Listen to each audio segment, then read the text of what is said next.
Howdy y'all, I hope everybody's having a great day. Silver Trade here again with another video. GameStop finished the day down 1.42%, but the last time that GME crossed over the MA 200 on the weekly, it ran 3,000%. That was back in 2020. And right now, the 200 MA moving average for the weekly sits at about 2830. So the second we get above that 2830, that'll be the first time that we broke out of it since 2020. And please remember, none of this is financial advice, and we are not financial advisors. This video is made for entertainment purposes only. But GameStop on the graph, it looks great. We've got a bullish pennant going on right now, but with all this bullish activity, so much FOMO, and so many institutions buying in as well, I could really see us getting above that 200-day moving average again very soon. Tomorrow afternoon, we could get a little pop, but we'll see.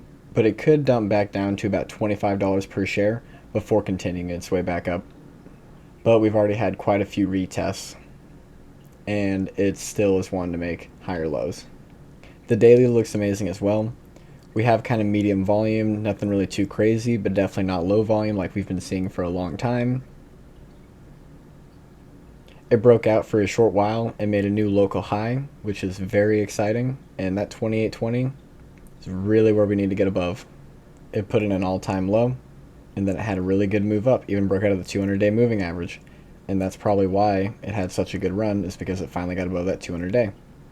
Obviously, that 200-day doesn't just mean like, oh, okay, it's going to go to $50 per share, but this 200-day on the weekly is obviously very important. We went green on the MACD, and it had a really good move, and then we went red on the MACD, and it's been almost completely sideways and starting to move back up. Now that the stock has cooled off for a good bit, we could very easily see a move to the upside soon. But the entire time it's been cooling off under the 200-day moving average, it's been putting in higher lows, and now it's very quickly approaching it on really not too crazy a volume. XRT is at 390.55% short. And we learned today that Vanguard bought 7.4 million shares. So now Vanguard owns more GameStop than Ryan Cohen. So here's a list of all the institutional GME holders and what they've done with their positions over time. This is the date that it actually happened. This is the date that it was reported.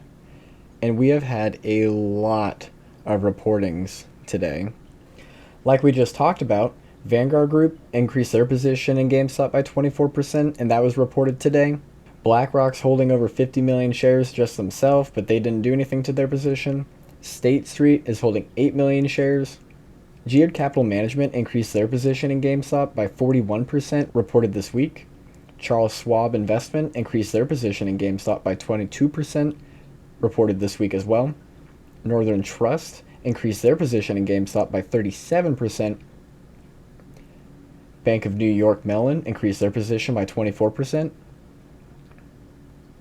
And Renaissance Technology increased their position in GameStop by 40%. And all of that was reported this week. If that doesn't bring more eyes to GameStop, I do not know what will. Very exciting. And then please don't let this excite you too much, but I did want to show you all this and how strange and similar it was. This guy realized that there were 4 steps to a pattern back before the 2021 run, and we have so far completed 3 of those steps. We had a sharp drop, a big gap, and then for about 2 months, a little over 2 months, it went completely flat, and then out of nowhere started moving almost straight up with a ton of volume. We all remember this large drop. It's been trading flat for exactly about 2 months. It went flat before April and finished around the end of May.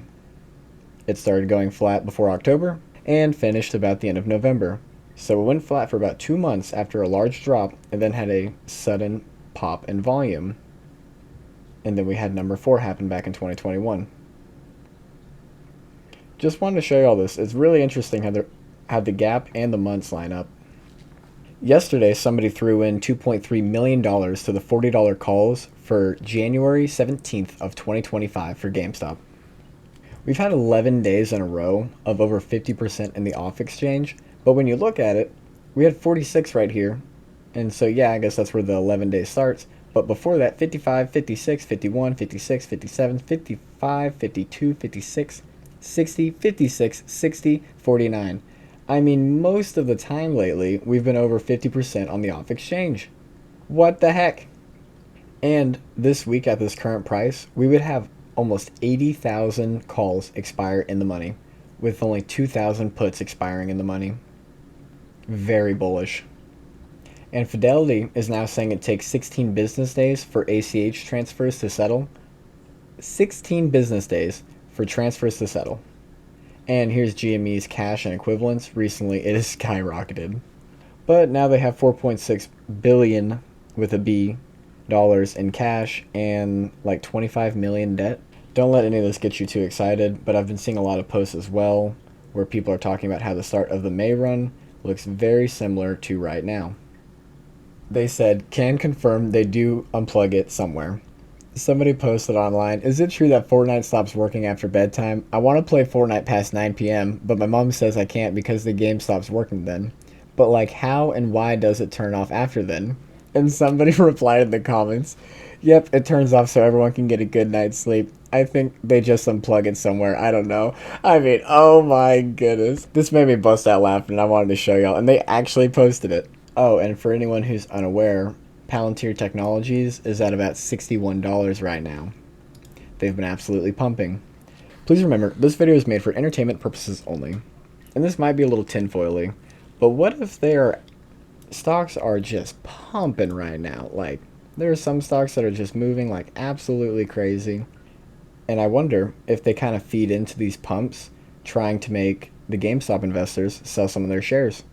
Because obviously, if there's tons of stocks left and right that are just pumping 50, 60, 70%, in the back of your head, you're going to be thinking, man, I could put just a little bit of money in there and then get more GameStop. And I wonder if they're trying to make it look like there's really good opportunities elsewhere just to get people to sell. But that might be a little extra tinfoily. Oh, and since Vanguard owns more than Ryan Cohen, what if Ryan Cohen buys more shares soon just because he wants to own more than everybody else? And we know that Ryan Cohen bought about 36 million shares at about $2.50 per share, or a total price of about $90 million back in the day. And he bought those at $2.50 per share. The stock is well above $25 now, so he's 10 times that position. So Ryan Cohen is holding over $1 billion in GameStop right now. So whenever you see that market cap, just know that 11B, Ryan Cohen is the sole owner of 1 billion. That's pretty crazy and cool to think about. The CEO holds a whopping 8.99%. But thank you guys so much if you made it this far in the video. I really, really appreciate y'all. I hope you had a great day. God bless you, and thank you. Never gonna beat me in November. Donna's gonna make the country better than you can remember.